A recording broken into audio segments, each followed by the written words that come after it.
Back. Yeah, it's been like 6 or 7 days, but I wanted to do this little quick bonus video. Yeah, we'll call it a bonus video. I like the sound of that. So I wanted to do this little addendum video about the series of Dragon Raised by Wolves and Jon Snow's Endgame. Again, part 1 and 2 are out. Check those out if you hadn't already. Part 3 and 4 are coming, I promise. And also Q&As. Anyway, I want to talk a little bit about the last hero. Was he Valyrian?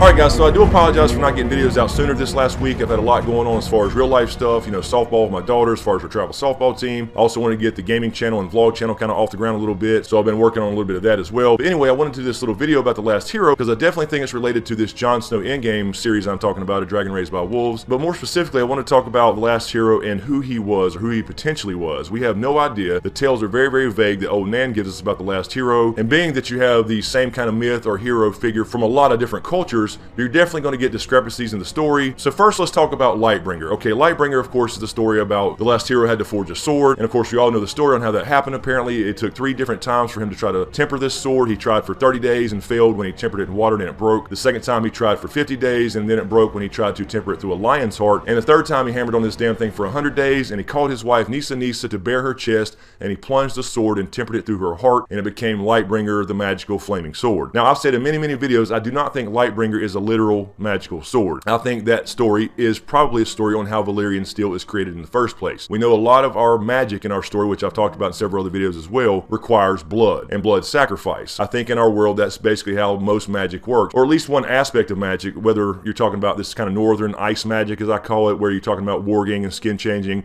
green sight, etc., or this kind of Valyrian fire style magic, dragon bonding, affinity for dragons, dragon dreams, potentially the ability to hatch and ride dragons, etc. So I think that there is a commonality there with Jon for sure. Now, of course, the Azor AHAI prophecy comes from AHAI, and that is a completely different location, really far off in Essos, you know, something that we don't even really talk about in our main story in Westeros, except for the fact that Melisandre comes from there. And we also know Quaithe is a Shadowbinder. She's not necessarily affiliated with the Red God. So this can all get rather confusing. Anyway, we also have the story with Old Nan tells us about the last hero, where he went off on his little quest to save the world with some companions, 12 companions to be specific, as well as a dog, and everybody eventually died. He was looking for the children of the forest, and apparently he found the children of the forest to get help with their magical abilities to end up defeating the White Walkers and pushing them back to the land of always winter. On the other hand, it's also mentioned that when it got so cold, he tried to use his sword and it broke. I don't know about you, but it doesn't make much sense. On the one hand, you got this Azor AHAI figure, this last hero figure, that's tempering this magical flaming sword called Lightbringer, and it's supposed to be so special it catches fire and does these magical things. And on the other hand, you have a last hero who apparently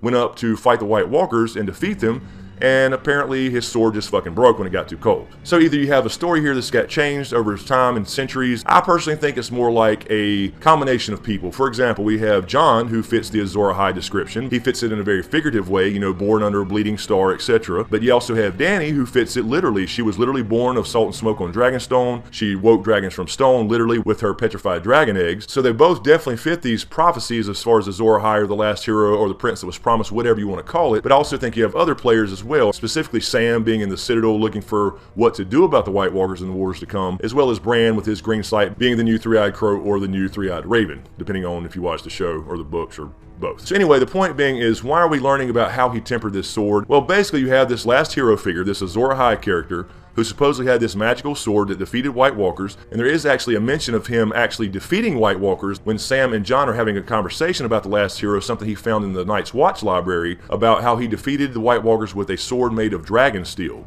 And Jon thinks to himself, dragon steel, I wonder if that's the same thing as Valyrian steel. So I think that makes the connection that dragon steel and Valyrian steel are the same thing, and that the Lightbringer story about Nissa and the sacrifice he made to make this Lightbringer sword is in fact the secret to Valyrian steel. So what's that got to do with Jon, as far as the Azor AHAI prophecy and him being the prince that was promised, if he is in fact the prince that was promised? And not Dany or Bran or anybody else that could fit that description, because you could damn near make anybody fit that description. Well, I think it ties into Jon's Targaryen or Valyrian side, because obviously we just got confirmation of R+L=J. He is half Targaryen, so therefore that has to mean something. It can't just be that he's Targaryen, he was Rhaegar's secret son, and oh well, you know, they had an affair or they got married in secret or whatever, end of story. It's got to be a magical thing. So I think that since he is the Song of Ice and Fire, being of Stark and Targaryen blood, we have two different sides, the Stark side with magical properties from the children of the forest as far as warging, green sight, skin changing abilities. Then we have the Targaryen or Valyrian side of things with the fire style magic, the dragon bonding, the dragon riding, egg hatching, etc. So what the hell am I getting at ultimately here? I think that the last hero was probably either Valyrian himself, or at least knew how to make Valyrian steel. Now the problem with that is, as far as our history goes, is that the Long Night, when he existed and supposedly drove back the White Walkers to the lands of always winter, happened about 8,000 years ago according to the Maesters. But the Valyrian stronghold over in Essos, where the Targaryens descended from, apparently didn't come to fruition except about 5,000 years ago. So that would make it about 3,000 years too late for anybody of Valyrian descent to come over to Westeros with the first men. So what does that mean? Well, it means that perhaps somebody of Valyrian descent, being the last hero, could have already been in Westeros before the first men. Since the first men's been around about 10,000 years or so, and Valyrians came to the height of their power about 5,000 years before our story started, those timelines just don't line up. And then, of course, about 400 years before our story started, we had the Doom of Valyria that essentially destroyed Old Valyria. And then, of course, the Targaryens were established on Dragonstone, and Aegon then conquered the Seven Kingdoms with his sister wives, 300 years before our story started. So all these timelines just don't match up. So a couple things could be going on here. Either A, the Maesters just have it wrong as far as the timelines, because we know that timelines in real history can be certainly skewed. They can certainly be a couple thousand years off as far as when the first men came over, when Valyria was established, when it ended, all that good stuff, etc. Or you had the possibility of others being in Westeros before the first men. Is there any evidence of that? Actually, there is. And I don't want to drag this out and make it a huge long video, but I do want to throw out one piece of evidence at least. You have the Iron Islands and the Sea Stone Chair. Now, if you're a show only watch, you don't really see the Sea Stone Chair, but the Sea Stone Chair is basically the throne, essentially, of the Iron Islands on Pike. It was discovered by the first men, already made, and apparently it's made from an oily black stone, very similar description to AHAI in some of the cities over in Essos, and was found in its current shape, shaped like a kraken. And of course, eventually the Ironborn came along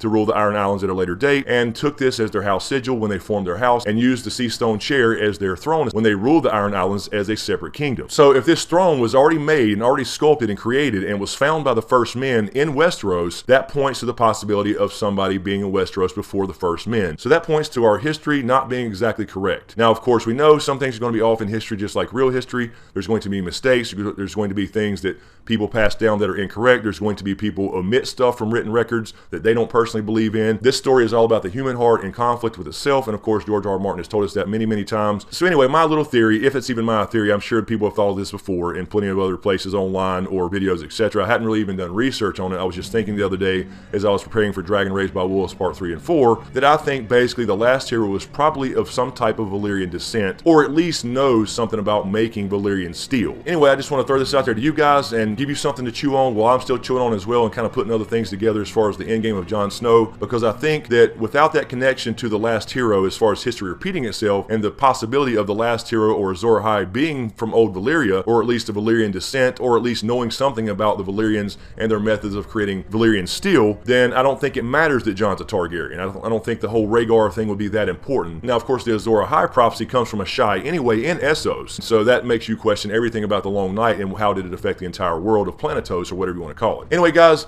I'll leave it there. Just leave it short and sweet. Give me your thoughts in the comments below. Let me know what you think. Was the last hero Valyrian of Valyrian descent, or at least knew something about making Valyrian steel? Because in my opinion, the story about Nissa Nissa and Lightbringer is essentially a story on how to make Valyrian steel, since all of our magic in some way, shape, or form typically requires blood sacrifice, which is hinted throughout the books. Also want to mention really quick, again, I apologize for not getting videos out in the last 7 or 8 days on this channel. I've been kind of building up the vlog channel, working on the gaming channel a little bit, have some plans for that, so just to let you know those do exist. Also, thank you guys so much on Patreon. I do plan on stepping up my Patreon game a little bit for you guys that support me on Patreon. I really, really appreciate it. I will be doing some kind of behind the scenes vlog style stuff on Patreon only, for you guys to kind of get some updates and all that kind of stuff. Also, guys, let me know in the comments below if you like these type of shorter videos where I can throw out a theory real quick, or maybe a little bit of history, and I can put out content a little more often, at least in between the longer ones like this series that I'm doing on Jon Snow. So let me know what you think about these type of videos, where they're, a little shorter, a little quicker, a little more condensed, and therefore a little easier to edit and get out quicker for you guys. So let me know what you think about that in the comments below as well. Thanks for all the support, you guys. I really, really appreciate it. Be sure to subscribe to get everything. Thanks for watching,